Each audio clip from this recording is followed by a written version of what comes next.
Welcome to the Talking Transformation podcast, presented to you from the Western Cape Pod Bunker, located here in the heart of Cape Town, South Africa. This pod is presented to provide a platform and a voice for built environment professionals and interest groups who are working towards transforming the places and spaces here in South Africa. It is dedicated to those individuals and community groups that are supporting both the formal and informal processes that are shaping our cities and our spaces. In this episode of the Talking Transformation podcast, we consider the work and the findings of the Integration Syndicate, an initiative that took place here in Cape Town under the auspices of the African Centre for Cities, or the ACC. Our guest is Professor Edgar Pieterse, the founding director of the ACC. In this interview, Professor Pieterse reviews the methods, the approaches and the findings of the syndicate that really sought to explore the obstacles and practical solutions to the socio-spatial integration within the Cape Town metropolitan region. The syndicate's process and publication comes at a time when the public voice of advocacy groups has exploded in addressing issues of inequality and the slow speed of spatial and socio-economic transformation, most publicly here within the inner city areas of Cape Town. Professor Pieterse outlines why he believed it was a much broader spatial issue and how it led to him to frame a series of propositions and provocations via the syndicate.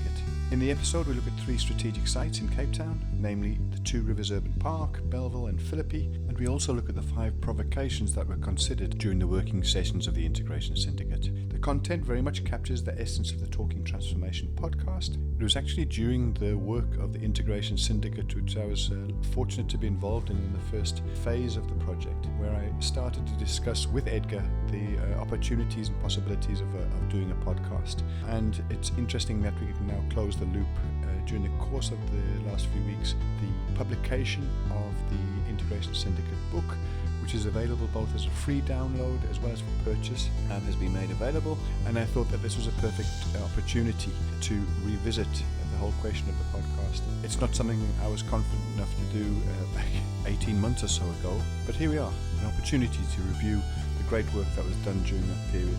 You'll hear Edgar talk towards the back end of the interview about EDCs, just for those who are not familiar with the term.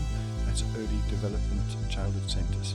We really hope you enjoy this episode. It very much embodies the whole spirit and the thinking behind the Talking Transformation podcast. If you're interested in downloading the Integration Syndicate's book via free download, please visit our Twitter page where you'll find the link available via that Twitter feed. Enjoy the episode. So it's a Friday afternoon, and I'm joined here this afternoon by Professor Edgar Pieterse, and we're going to be talking about the work and the workshops involving the Integration Syndicate, a piece of work that was done here in Cape Town over the last 18 months or so. And Edgar, welcome. Thanks so much for spending some time with us. Thank you. It's a pleasure to be here.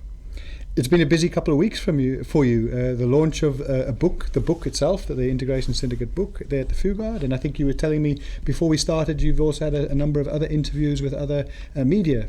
Yeah, no, we're very pleased. As part of the Open Book Festival, ACC had a series of events, including the official launch of the outcome of the Integration Syndicate work, which is a book. And subsequent to that, there's been significant media interest.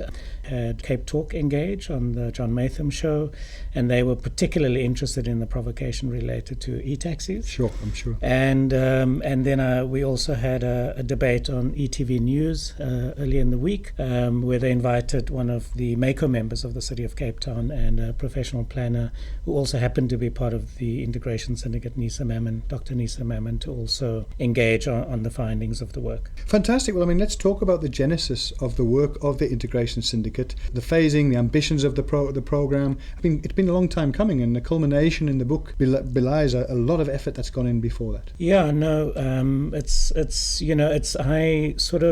didn't really start off as that, but there's when I worked on the book in particular, I realized that there's actually now been, a good decade of sustained provocation and engagement and research around various aspects of transformation in Cape Town. I guess the first originating moment is the decision that when we established African Centre for Cities in 2008, that we will always be deeply engaged in our own backyard, so to speak, even though we're a global institution. And that meant building out the City Lab program, which is a series of long-term, sustained, engaged processes with the City of Cape Town and with the provincial government. And the premise of that is that you've got to co-produce knowledge between practitioners and the academy, that the academy doesn't have the answers, and a lot of its methodological tools are unsuited for the complexity of the urban environment.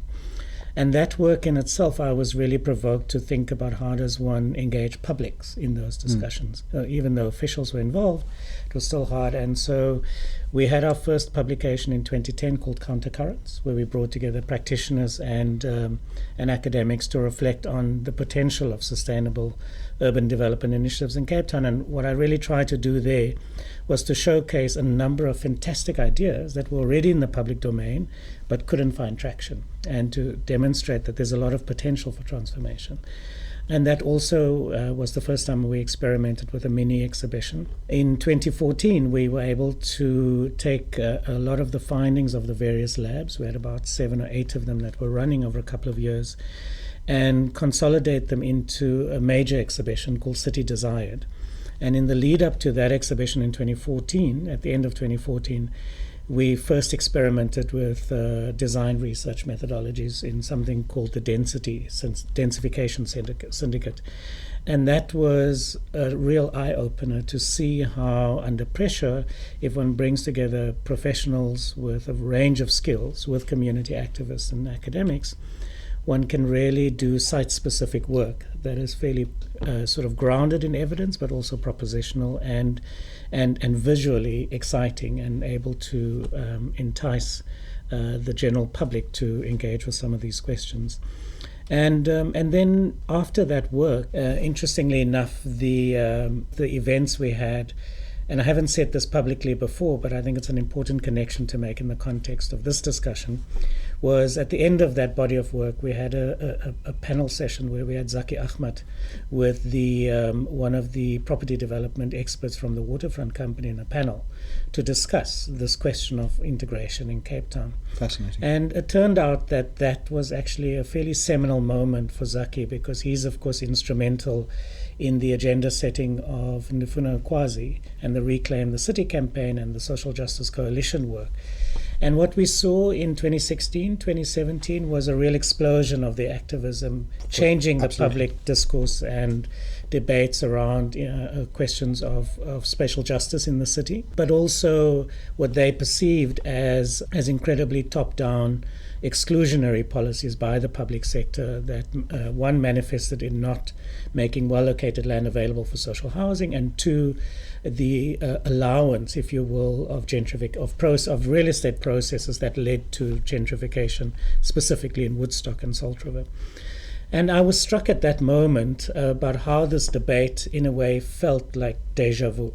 We've heard this before, we've seen this before, and very little by way of new ideas come to the fore, and there's almost no historical appreciation in the debates. And secondly, there's no engagement with the economy, with questions that I believe is most urgent, which is jobs for young people who are vulnerable and precarious in the city. And so that, combined with a few other dynamics, I felt that it was important to shift the debate, to use that moment and to create a different kind of dialogue. And to be fairly blunt, what annoyed me about the form of public discourse around that was how integration was equated with the inner city. And there was no metropolitan conception at all within the discussion. So why is it that we think Woodstock and Salt River and Sea Point is in some way geographically more significant than Belhar or Kraaifontein or Tiger Valley or Durbanville? There's such a bias in the public debate and understanding in these questions. And I was really curious, how does one provoke a truly metropolitan perspective and understanding? And it was really those things, with, of course, the networks ACC enjoys in the city, and I think the trust that we enjoy across the different sectors and institutions, that I felt we were uniquely placed to design a process that could bring together between 20-25 leaders from the different sectors into a closed, safe space, that they commit to a set of debates for almost a year, 9 dialogues specifically that we called syndicate sessions or episodes. And the idea was to go deep, to understand the historical dimensions of the problematic, to mutually gain some economic literacy, but at the same time to get engaged with the Built Environment Performance Plan, which was a new planning document, which in fact spoke directly to questions of spatial integration and spatial justice in the city, but was somehow invisible to civil society and the private sector. People just weren't aware of it. And so I felt that there was a real strategic opportunity to take the commitments that the City of Cape Town had made and put in the public domain through the BEP and have more informed discussion and see how we can leverage that to have more propositional ideas. So that was the genesis of it. And then, I obviously had to design a process and had to draw on various participatory planning and research techniques and partnered with yourself in the City of Cape Town to make sure we got the latest data and that we could use key maps and different sources of visualization to also move the discussion away from just discourse, but also to other forms of data and in some ways create a more inclusive conversation, hopefully. So that was the origins of the project. A bit of a mouthful, but I think it's important to understand that history, a lot of those earlier bodies of work are all they've all seeped into the Integration Syndicate outputs, and this is a great opportunity for me to make that more explicit. No, I think that's really important, and actually, the way you're framing it and taking it all the way back to almost pre-2010, some of these initiatives is a reminder of just how long sort of the formation, the thinking, the methodology has played out. And it's also, I think, you're reminding us of what we're seeing a lot in terms of the media is in and around, for example, the inner city, and we've seen the Tafelberg school site, we've seen on Adderley Street some of the developments there that have been stopped because of inclusionary aspect. So that reminder of saying, we're seeing that, but your proposition from the outset, that it's a much broader issue. It's a metro. In fact, we should be arguing it's probably a regional scale, but obviously using the laboratory being Cape Town and as a city, that was the starting point. So if that was the genesis of the idea, Edgar, what was the sort of the problem statement, and how did you go about tackling it into sort of bite-sized chunks? So you say you wanted to go deep, but how do you do that in framing it? So the core problem statement was to take the central argument of the what was then the new spatial development framework of the city, and then the BEP, of course, that was built on that and linked to the integrated transport plan for the city. And the central animating idea within the city's policy mind was, of course, TOD, transit-oriented development. That this was going to be the mechanism with which we were able to both engage with and redress a spatial injustice in the city and begin to invest in a way that will build a different urban form, different set of spatial dynamics and so forth. When I read those documents, it was very clear to me that it assumed that public funding could be used to crowd in a different form of real estate investment. And given the spatial form of the city, given the velocity of churn in the private real estate market and the drivers of the public sector real estate investments, was just not convinced that could be a viable or realistic mechanism to achieve that outcome. So it felt important to me. And of course, the challenge was TOD has always been a left progressive discourse. And so, there was this potential misconception that we've caught the bus, that we finally managed to mainstream something that has been in the left's progressive planning discourse in the pre-94 era. In terms of what a post-apartheid city should look like and how to enable that. It seemed to me really important that had to be deconstructed, problematized, and we had to confront the fact that the real estate market was never going to deliver the scale and speed of transformation that was required to achieve spatial justice or more inclusive spatial dynamics. Of course, the idea was not simply to do a critique in planning terms. Understood. It was very much about forging a shared understanding of the role history plays and the role the economy plays, and that unless one is able to engage with those dynamics in a deep form, it will be difficult to shift that. In that regard, what we did was we designed the series of conversations to start off with the macro picture, to delve into those things, and drew on the expertise of Professor Premesh Lalu at the Center for Humanities Research at UWC, who's of course a brilliant historian and in particular a student of popular and public culture in the city of Cape Town. And we also drew in other economic expertise and of course the data that has been developed, because the city in fairness has been paying a lot of attention to come to grips with the spatial economy of Cape Town, and had developed various tools over the last 10 years or so. So all of that data and those frameworks were brought into the frame.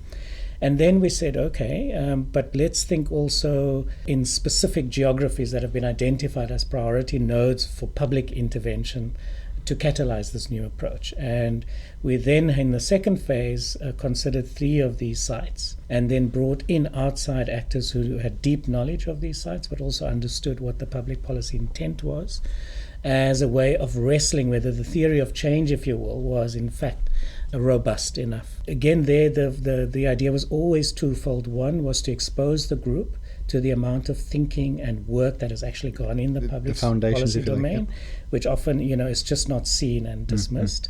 And on the other hand, to also challenge people to say that if you had an opportunity to shape this plan, this agenda, this approach, and you hear what the practitioners are saying is missing in that domain, what would you propose? What would you put in the frame? And I felt that, and then to debate those different perspectives and so forth. And that was really about surfacing deep conceptual differences between the participants in the group, as a way of trying to understand, if we know what those real friction points are, that will give us a clue as to what we need to address. And that was important from a pedagogic point of view, to identify the potential provocations that came out of that body of work over the course of 9 episodes. So I mean, maybe without naming names, I mean the background of the characters who were participating, academics, NGOs, yes, public officials, maybe just a reflection on that. Yeah. So so the one regret that I have is that we invited quite a variety of social movements, and in fact that was the only category where we said we'll invite more than 5 people. And unfortunately, only 2 of the social movements really responded to that call. And this was despite the fact that, we really reached out, we guaranteed we can ensure transport to the venue and back, and so forth. And, but of course, activists in these organizations are, incredibly stretched, and especially the leaders. And, it is a big ask for people to give up a full afternoon and early evening once a month for that length of time. But I do regret that, so I think that the 2 movements that were represented didn't give us the full spectrum of civil society perspective. Of course, we did have a number of the key urban NGOs in the room, and a lot of them do have strong organic links with those social movements, and in some ways could channel some of those perspectives.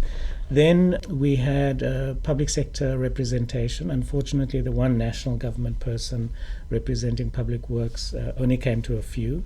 We also had some, I guess one called them parastatals, I'm not sure, but these entities that are enabled by the state but are relatively autonomous, who perform important urban development tasks.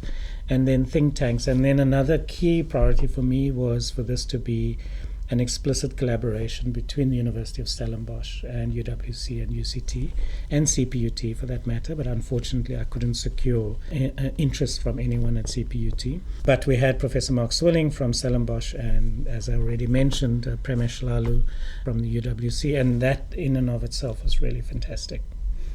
And you've mentioned 3 sites, so for the benefit of the listeners, what were the 3 sites, and what were these sort of 5 framing propositions that you used? Yeah, so the first site was a site that I'm somewhat obsessed by, which is the Two Rivers Urban Park. I'm not doing them in the sequence that we discussed them, but I'm just reflecting as they come to mind.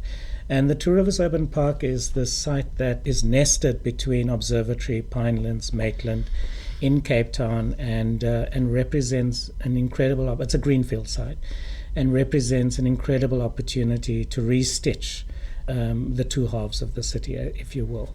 And we also engaged with that site in the Integration Syndicate work, and had developed a provocation around that. And subsequent to that, a joint provincial government and city process commissioned a development framework for the site. So it felt absolutely ripe for this kind of discussion, and because there's been a lot of political traction and so on. The second site was Philippi. It's where we see the most extreme expressions of the violence that is racking the Cape Flats at the moment. It's got abject poverty to an extent that is difficult to imagine is still a reality in South Africa as an upper middle income country, and it abuts a very important agricultural heartland of the city, which is in itself highly contested. Absolutely. And but it's sit right adjacent to this incredible economic growth point around the airport in Cape Town. And so you've got this incredible juxtapositions and tensions, but also the potential of a major public sector investment to catalyze a different set of dynamics. The third area that we looked at was Bellville, and Bellville is fantastic because it's this incredible site of dynamic transformation where it has literally stepped down 2 or 3 pegs in terms of its commercial use to accommodate a migrant population in Cape Town, to service as a transport hub for people in and out of the city into the hinterland and back, and as a nexus between the southern part of the city and the northern part of the city, Tiger Valley, Durbanville, where an enormous amount of commercial growth has happened, but of course a lot of the service, low-end service labor for that has to transition through Bellville. And it's in the backyard of UWC and other educational institutions. And again, for me, it reflects this possibility of thinking of Cape Town futures in a working class register. Because often when we think development, we think integration, there's sort of an implicit middle class bias in that logic, because it's about integrating ordinary folk where the middle class are and the opportunities are. But actually, for real opportunity, viable opportunity for the majority of Cape Towns is in neighborhoods with a working class fabric. And we just don't understand enough about the logics of those places and how to enhance them. And so I felt these 3 different sites represented 3 emblematic conditions in the city, all have very different implications for integration. And in that way, we could really inhabit the complexity of the question. And all 3 were very well reflected in the built environment performance plan as areas that have been identified by the city. So again, it was going to be able to be tested within that space. Yeah. The 5 framing propositions, Edgar, do you want to maybe just fill us in on that? Because I think that was a very useful sort of foundations of the approach. Yeah, so what we did was we were struggling to, and I mean it was a fairly involved process of reading through the transcripts of the discussions, the materials, what people were referring to, the various planning documents and so forth, to try and work out what could be things that could leverage what we began to understand to be integration in the syndicate. And that involved very clearly questions of identity, questions of the role of youth and how youth can begin to redefine and re-signify themselves to be a part of the city and not just a neighborhood. And that pointed to the importance of culture. And then, that we in an era of the so-called Fourth Industrial Revolution. And so how does one think the digital? What does that play? What does it mean for that And future? what does it mean? And then, of course, the core question of access and mobility. So, we had to work through all of that, and then, we had a process of distillation, and that was tested with a core group and so on, and in some ways ratified and refined. So the 5 provocations we ended up with was, firstly, what we call e-taxi. And here, again, a direct outcome of working with the actual data of the city that projected capex expenditure for the next decade. It was clear that the decision to make the My City system work in terms of the plan that was already on the table had an enormous financial price tag to it. And it just, when you place that alongside the other capex requirements and the urgencies of poverty and exclusion and so forth, it just seemed completely irrational that would be the case. And so that provocation was really saying, can we allocate capital differently? Can we take an organic solution to the sprawled form of the city in South Africa and recapitalize that mode, but address at the same time all of the dysfunctionalities of that, which includes, of course, propensity for violence when there's conflict, cash-based economy, which has its own links into illicit and criminal behavior, radical lack of safety, lack of predictability, and see how digital technologies and platforms can begin to offset that and mediate that with a relatively modest investment. To put it simply, the provocation says that if we invest in the minibus taxi industry and we expand the recapitalization program, we can make those the front runners of a 21st century public transport system that makes sense in this society, in our cities. The how of that is a bit more complicated, but as an idea, we thought that was a powerful notion. The second was to deal with the question of public housing, and there the provocation was a moratorium on sprawl. So don't use a single rand of South African taxpayers' money to exacerbate the urban form. Let's look at all of the opportunities on public land, as a start for radical infill, and this would require a dramatic transformation of the entire value chain of public housing construction. We would have to use smaller firms, we'd have to do smaller incision investments, and that can be done in a way that also restitches ownership of educational institutions within the communities where these schools are placed. But more importantly, we can create opportunities for service staff who work in the suburbs, who work in the commercial areas, to live within walking distance of the employment. And so we identified a number of sites in the city and demonstrated how one can intervene and build differently in a more inclusive way. Just to be clear here, Edgar, we weren't necessarily always talking about vacant land. We were talking about underutilized land. Exactly. It was a combination of underutilized land, some vacant land that the city simply doesn't have the resources to service or to maintain, and then becomes the site of violence and all kinds of antisocial behavior. And I guess maybe controversially, but this was already acknowledged within the Living Cape policy framework of the Western Cape government, to use school grounds as an entry point to begin to provide this typology of housing. And so in the book, what we do is we expand on that by illustrating what the economic potentialities are and what that design, planning, construction program could look like. So, I'd really encourage people to download the book from our website and look at some of those illustrations. We'll certainly make that link available. Yeah. Thank you. And then the third provocation was really about the question of cultural identity and how we can place youth at the center of the story. I'm particularly fond of this provocation because I think it's not something as urbanists we've really reflected on and engaged with before. And the idea here is that if we can give young people the skills in storytelling, they can, one, reclaim their own identities, the identities of their communities, but they can also think in more, they can project that into the city and with other young people. The tool to do that is what we call media clubs at schools. And this is where young people will systematically learn this journalistic skills of storytelling and then translate that into formats where they can disseminate their programming through podcasts, through the internet, and so forth. And there, the work of the Children's Radio Foundation was particularly instructive, and they've got deep experience in doing that already. But what we were proposing was to massify that agenda through the Department of Education and LO at secondary school level. The fourth provocation is what we call placemaking through public works. And here, I guess the central proposition is that the starting point of integration in the city has to be the transformation of the townships. The transformation of the townships has to start with an insistence of high-quality public spaces and safety.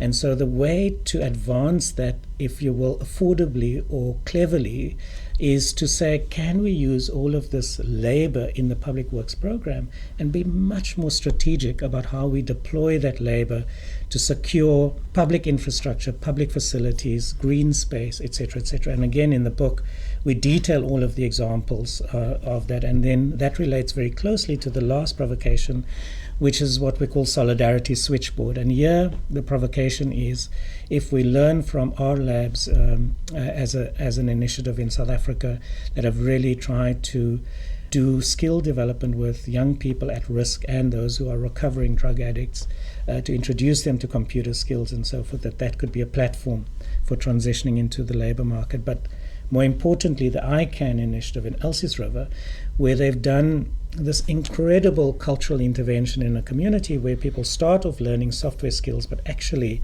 there's, they say it's okay. Gaming is fine. It's part of providing a safe outlet. You can use digital technologies for producing music, for recording yourself, and everyone has a right to free digital access for a certain amount of time per day, and they provide that service in the community.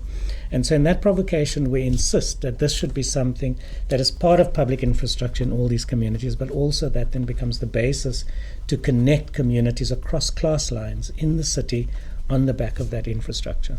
So often when we talk about the issues of transformation and so forth, it comes down to a land and a housing and an infrastructure debate, quite some of the hard issues, and there's policies written and legislation.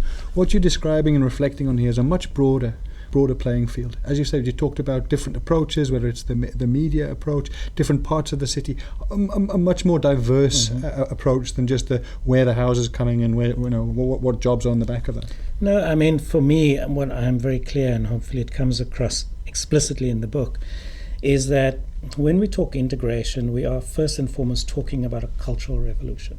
We're talking about the most marginal and the most vulnerable in the city finding their voice and insisting that they are best placed to build their communities themselves, and that they need to be able to do that, but to connect that idea to very tangible things, ECDs where children aren't just housed, but where they really learn.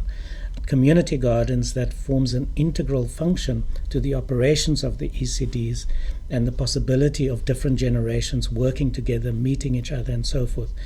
Using public libraries in a multifunctional way, activating the school infrastructures, the community halls, etc.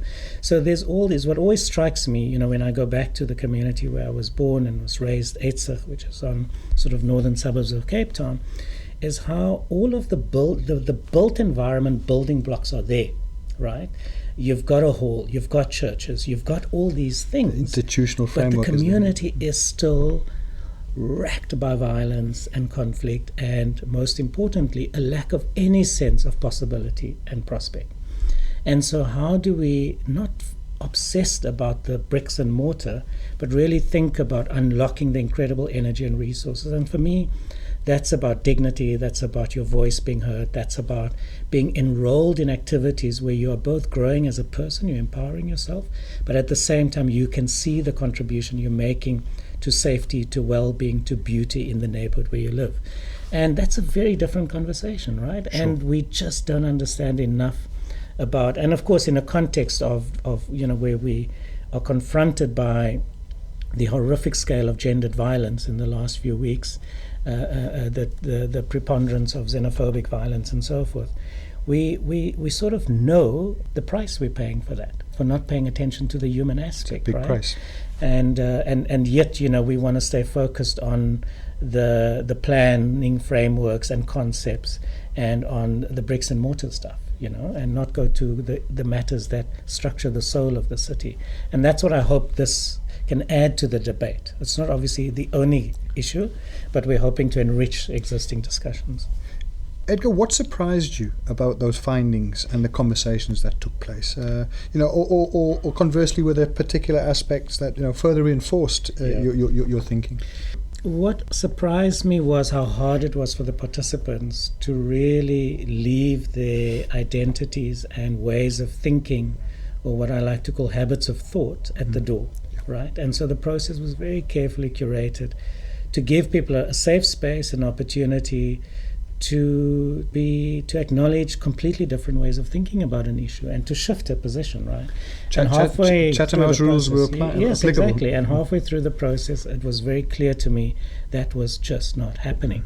And you may recall, as a participant in most of the sessions, that we sort of halted the process and we kind of had this clearing of air discussion, And even though we then named it and tried to confront it, I still didn't feel afterwards that shift had happened. So I'm disappointed by that, and obviously as someone who curated the sessions, I take full responsibility for that. But it does strike me that the people who are in the leadership of this debate and these issues and so forth, that if they can't inhabit the shoes of someone else, if they can't be open to holding multiple and possibly contradicting ideas in tension in a way that is open, right? How are we going to expect people that we accuse of NIMBYism to do it? How are we going to expect people that we sort of are outraged that they are xenophobic to do it, and so on? So there's something in our society, in our city, that lends itself to certitude and to dogmatism, and I at the end of all of this, I'm still uncertain about how we address that, right? And I guess that's, for me, the big reflection about this whole process, that unless we can somehow shift that, we're going to struggle with these debates for a long time. You don't think, Edgar, that time might have been one of the factors? I mean, I think it's a very mature reflection, and it's quite a striking reflection on the inability of the participants to really, as I say, shift gears, shift perspectives. But do you think if it was over a year, as you said, but does it need longer than a year? And No. maybe it had gone for a second year, would it have been any different?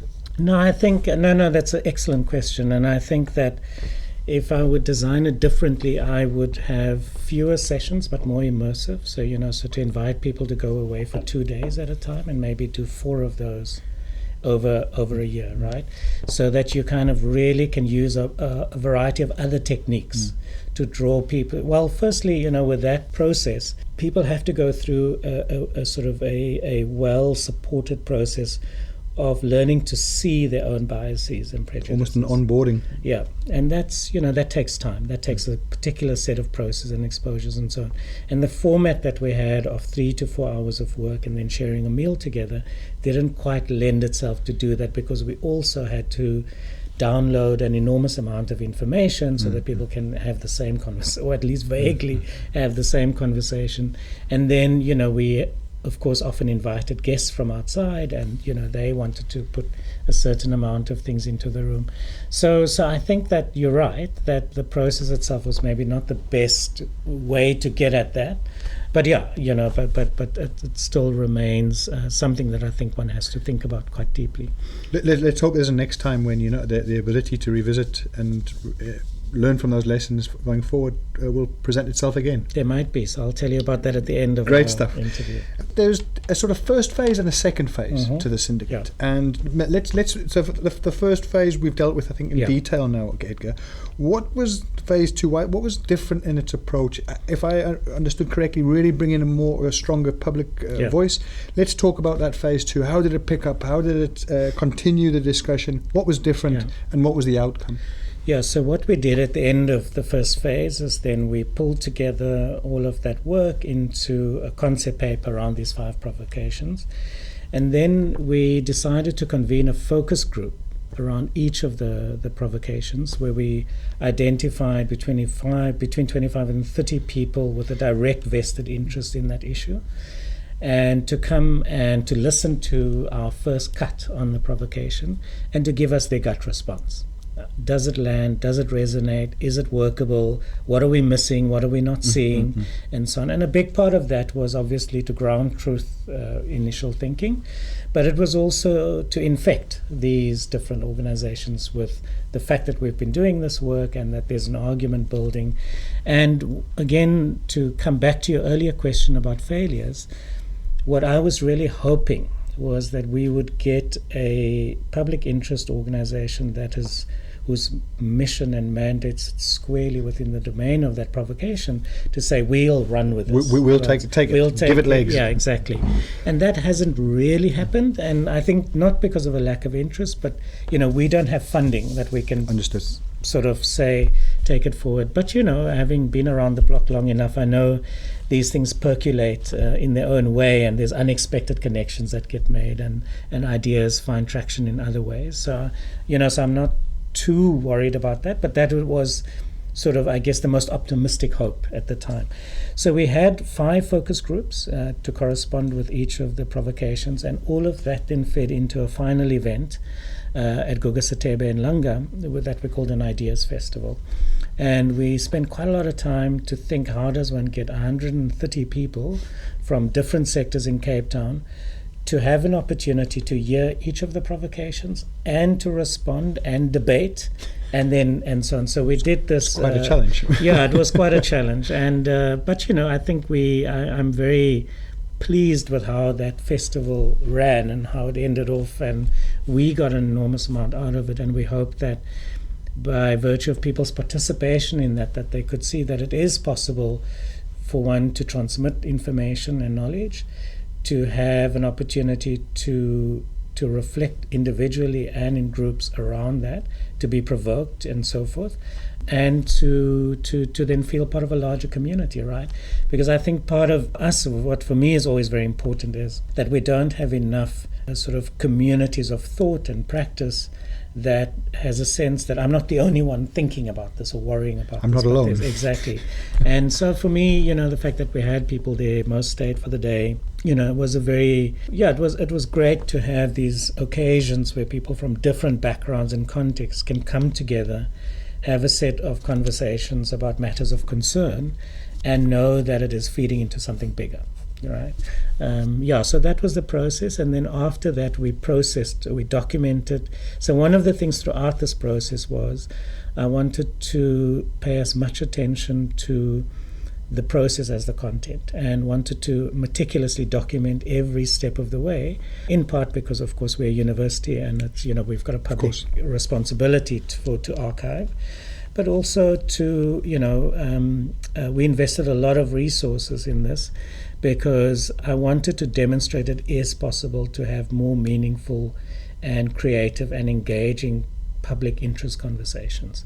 And so the book reflects all of those processes with photography, with a record of every focus group, every person that was invited's name is in the book, etc., because that archive for me is really, really important, because we tend to have very short memories in public conversations on urban policy in South Africa.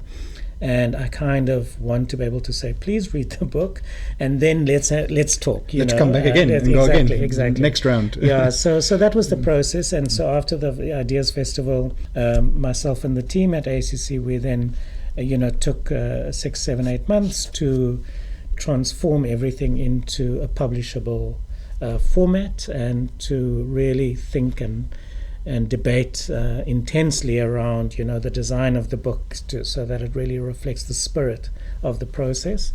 And I must just on this note, acknowledge and give thanks to particularly Bella Knemaya, who was the main colleague of mine who gave life to the artifact, the physical manifestation of the book, and was also the person who supported the process in the second phase. And in that spirit, to just mention Heaton Bhagat, who held the process in the first year, and then my other 2 colleagues, Ali and Alma. So this was very much a collective effort within ACC, and then we managed to get the book done and all of that, and as we spoke in the beginning, the launch happened a few weeks ago, and it is now in the public domain. What has been the reaction, Edgar, to the release of the book? You had a sold out response there at the Fugard. Yeah, I mean it's been very positive so far. I mean, as someone whose occupation it is to put print materials into the world, I'm always, I must confess, there's always a bit of an anticlimax. You put in this incredible labor and sweat and blood, and and it kind of feels as if it's a drop in the ocean, or what is that? The scream in the forest or something. So at the launch, I mean, people were incredibly engaged, and absolutely. What was most meaningful for me amongst all the different responses was one of the colleagues who was on the panel at the launch is Mandisa Dyanti, who's the Deputy Secretary General of the Social Justice Coalition.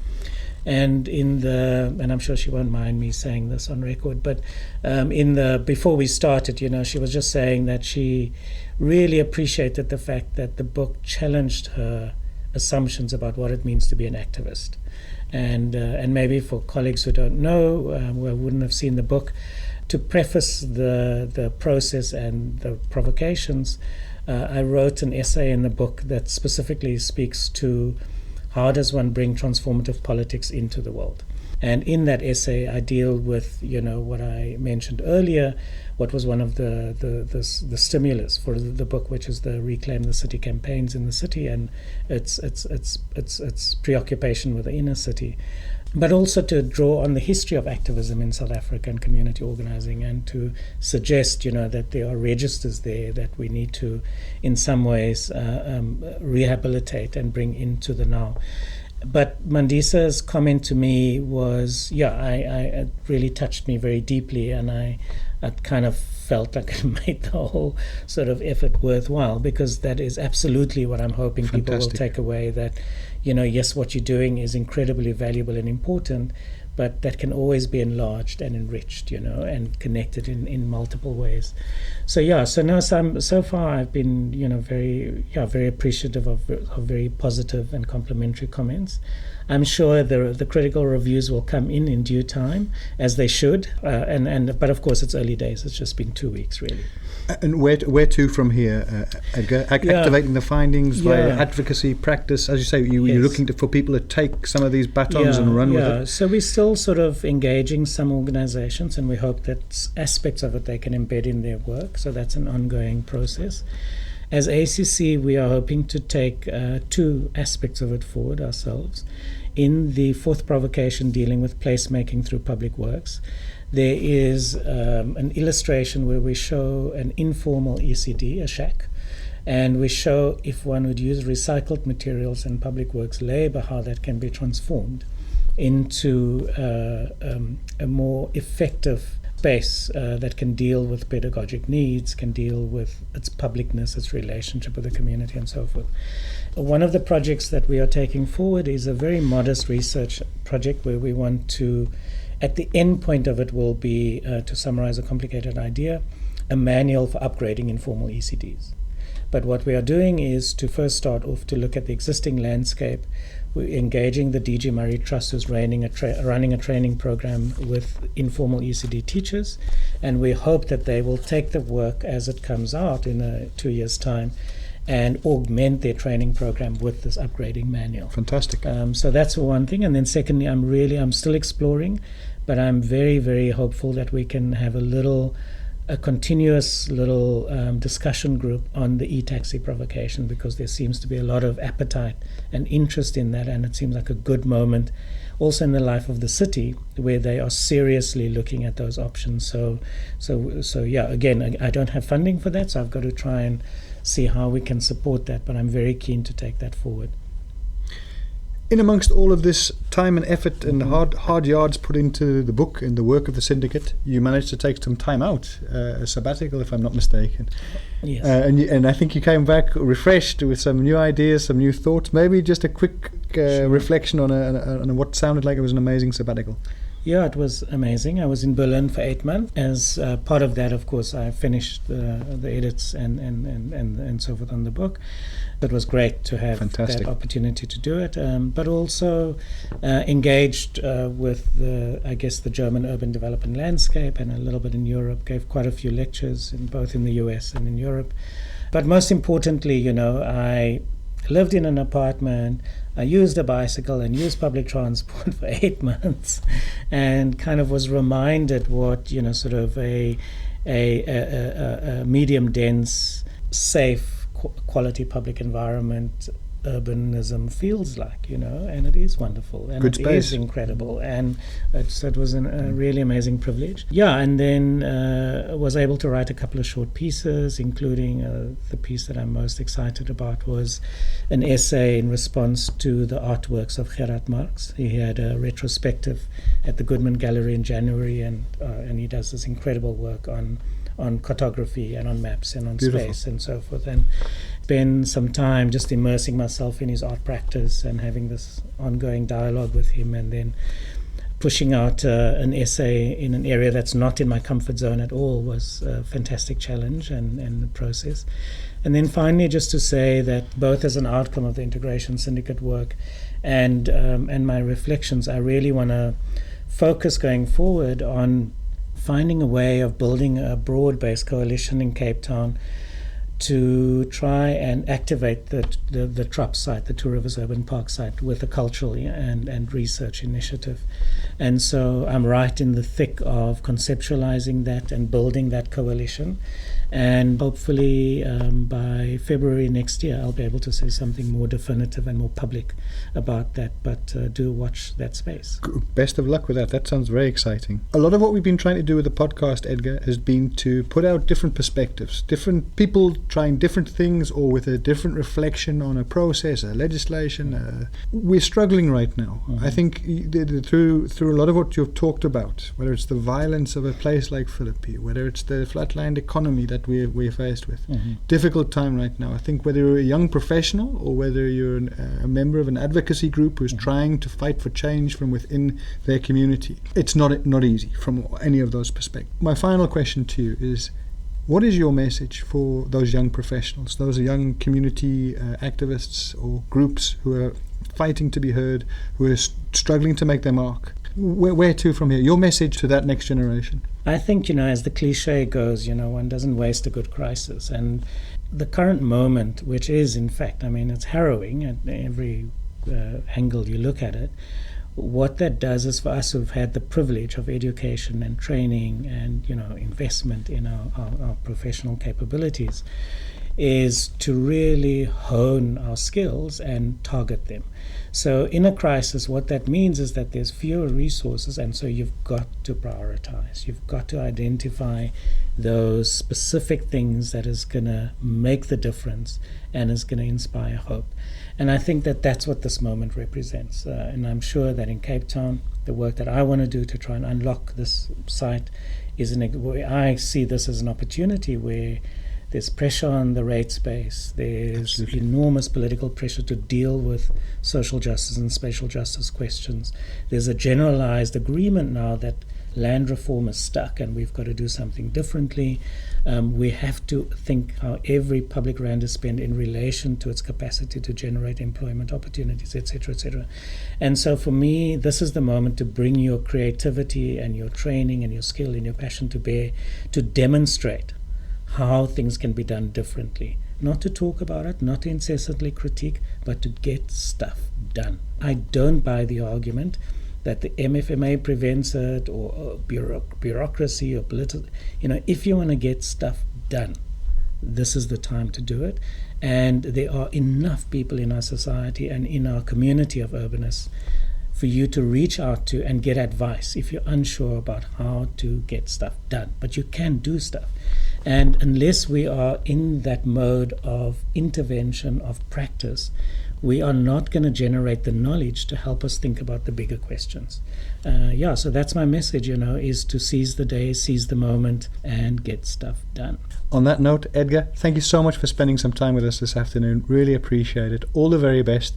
Hopefully we can check in with you in a year or so's time, find out how you're doing and where the work of the Integration Syndicate is going to.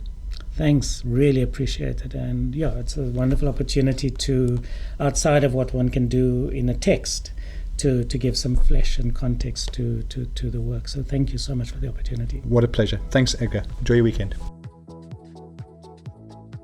We hope you enjoyed this episode of the Talking Transformation podcast. Please engage with us and let us know your thoughts on this episode. You can do so via the Anchor podcast platform. There's a voice message function available via the app. You can also follow us on Twitter via Talking Transfo and the number 1. So Talking Transfo 1. Our theme music is kindly made available by Tribal Need. Find out about the music, the street art shows here in Cape Town and Europe via tribalneed.com.